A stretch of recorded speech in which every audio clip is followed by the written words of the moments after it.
그거 아시나요? 지금 이 시대에 태어나는 아이들은 태반을 통해 이미 미세 플라스틱을 품고 태어난다는 연구 결과가 있습니다. 여러분이 아무 생각 없이 마시는 페트병 생수, 스티로폼 컵라면, 캔 음료에서 눈에 보이지 않는 수백만 개의 미세 플라스틱이 몸속으로 들어오고 있습니다. 그런데 더 충격적인 건 미세 플라스틱이 몸에 쌓이면 현재로서는 빼낼 방법조차 밝혀지지 않았다는 사실입니다. 미세 플라스틱 문제를 이야기할 때 사람들이 가장 궁금해하는 건 세 가지입니다. 첫째, 정말 먹고 있는가? 둘째, 먹으면 몸에 문제가 생기는가? 셋째, 어디서 들어오고 어떻게 줄일 수 있는가? 첫 번째 질문의 답은 이미 확실합니다. 여전히 우리는 먹고 있습니다. 두 번째 질문도 최근 연구들이 쏟아지면서 거의 확실해지고 있는 방향입니다. 문제는 세 번째입니다. 어디서 얼마나 들어오고 어떻게 줄여야 하는지, 이게 아직도 가장 깜깜한 영역입니다. 오늘은 그 부분을 집중적으로 짚어드리겠습니다. 많은 분들이 이렇게 생각하십니다. 깨끗한 물을 담는 병인데 설마 플라스틱이 나오겠어? 결론부터 말씀드리면 무조건 나옵니다. 국내외 수많은 연구에서 이미 검증이 끝났고, 국내 연구진이 국내에서 유통되는 생수 제품들을 조사했을 때도 거의 모든 제품에서 미세 플라스틱이 검출됐습니다. 왜 깨끗한 물을 담는데 플라스틱이 나올까요?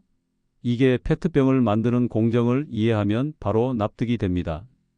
페트 소재는 처음부터 병 모양일 리가 없죠. 처음에 사출 공정을 거치고 그 다음 블로우 성형이라는 과정을 거칩니다. 틀에 넣고 열을 가한 상태에서 고압 바람을 불어넣어 원하는 형태로 만드는 방식인데요. 문제는 이 고온 고압 과정에서 발생합니다. 페트 소재는 아주 미세한 수분이라도 머금은 상태에서 고온 고압에 노출되면 육안으로는 절대 확인할 수 없는 미세한 수준에서 조직이 끊겨버립니다. 그물망처럼 이어져 있어야 할 구조가 군데군데 끊어지는 거예요. 그 상태에서 물을 담으면 끊어진 자리에서 미세 플라스틱이 물속으로 떨어져 나올 수밖에 없습니다. 피할 수 없는 구조적인 문제입니다. 2020년에 정부 기관에서 시중에 유통되는 페트 생수를 조사했다가 예상치 못한 결과를 맞닥뜨린 사건이 있습니다. 미세 플라스틱 외에 포름알데히드 같은 알데히드 계열 물질이 검출된 겁니다. 이걸 발견한 감사원은 즉시 환경부에 대책 마련 지침을 내렸습니다. 원인은 바로 야외 직사광선 노출이었습니다. 편의점 야외에 쌓아두고 파는 페트 생수 다들 한 번쯤 보셨죠? 햇빛을 계속 받으면 여러 화학 반응을 통해 페트 소재 자체에서 알데히드가 생성됩니다. 이 물질은 독성이 있는 물질입니다. 그래서 지난 7월이나 8월경에 환경부가 지침을 내렸습니다.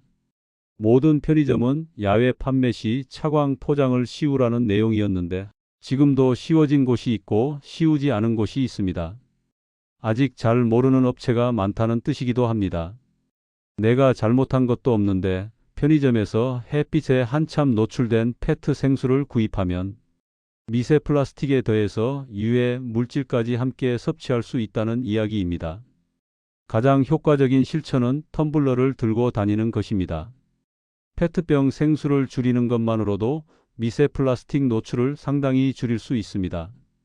뚜껑이 플라스틱 소재라 걱정하실 수 있는데 뚜껑 부분에서 나오는 것보다 소재 자체에서 나오는 양이 압도적으로 많습니다.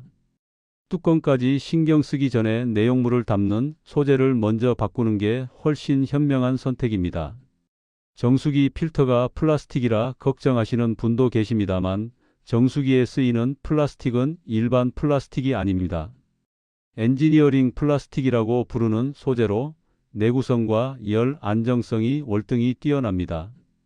정수기 필터에서 나오는 미세 플라스틱이 관찰된 연구들을 보면 크기가 굉장히 큰 것들이어서 그렇게까지 걱정하실 필요는 없습니다. 두 번째로 피해야 할 것이 폴리스타이렌, 즉 PS 소재 용기입니다. 우리가 흔히 스티로폼이라고 부르는 것도 PS 소재가 발포 과정을 거친 것인데요. 발포 과정을 거치면 조직이 훨씬 약해집니다. 그래서 아주 가벼운 마찰만으로도 미세 플라스틱이 쏟아져 나오고 뜨거운 음식이나 음료를 담으면 더욱 심해집니다. 실제로 PS 소재 용기에 뜨거운 물을 부어 실험한 결과 식약처에서는 기준치 이하라고 발표하긴 했지만 스타이렌이 나오는 건 사실로 확인됩니다. 스타이렌은 생식 기능에 영향을 줄 수 있다고 알려진 물질입니다. 더 우려스러운 건 PS 미세 플라스틱과 관련된 동물 실험 결과입니다. 우리가 일상생활에서 자연스럽게 노출되는 낮은 농도에서도 파킨슨병과 유사한 이상 증세가 동물 실험에서 나타났습니다. 아직 인체 실험이 아니라는 한계는 있지만 결코 가볍게 볼 수 없는 결과입니다. 음식 관련 업계에서도 컵라면 용기를 종이 기반이나 폴리에틸렌 코팅 소재로 바꾸는 방안을 논의한 적이 있다고 합니다. 그런데 실제로 실행이 안 된 이유가 흥미롭습니다. 소재마다 열 보존력이 달라서 용기가 바뀌면 맛이 달라진다는 거예요. 소비자가 그 맛의 변화를 알아채고 구매를 꺼릴 수 있다는 이유로 쉽게 바꾸지 못하고 있는 거죠. 어쩌면 우리는 오랫동안 그 맛에 길들여져 온 것인지도 모릅니다. 캔 음료가 페트보다 낫다는 건 사실이지만 역시 조건이 있습니다. 캔 내부에는 금속의 부식을 막기 위해 코팅이 되어 있는데 지금도 가장 많이 쓰이는 코팅 소재가 에폭시입니다. 에폭시 자체는 내화학성도 좋고 코팅력도 우수한 소재입니다. 문제는 이걸 만드는 원료가 비스페놀 A, 즉 BPA라는 점입니다.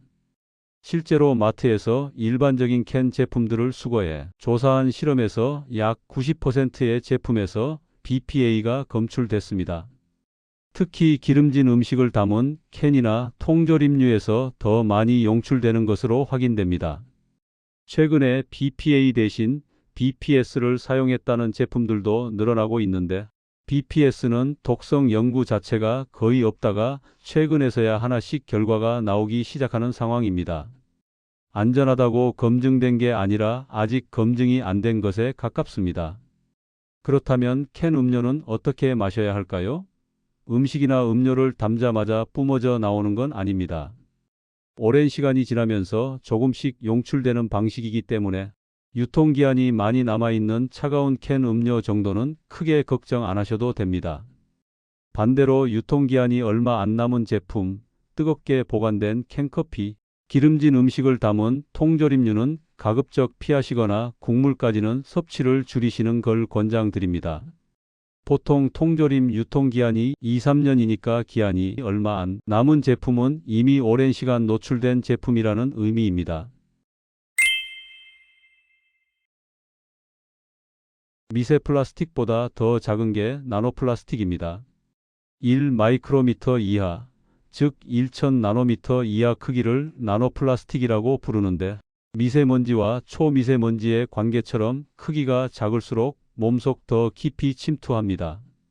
나노플라스틱의 독성 연구가 최근 폭발적으로 쏟아지고 있는데 결과가 하나같이 우려스럽습니다. 위암세포 증식 속도를 높이고 암 전이도 빠르게 한다는 결과가 나왔습니다. 항암제 내성을 유발한다는 연구도 있습니다.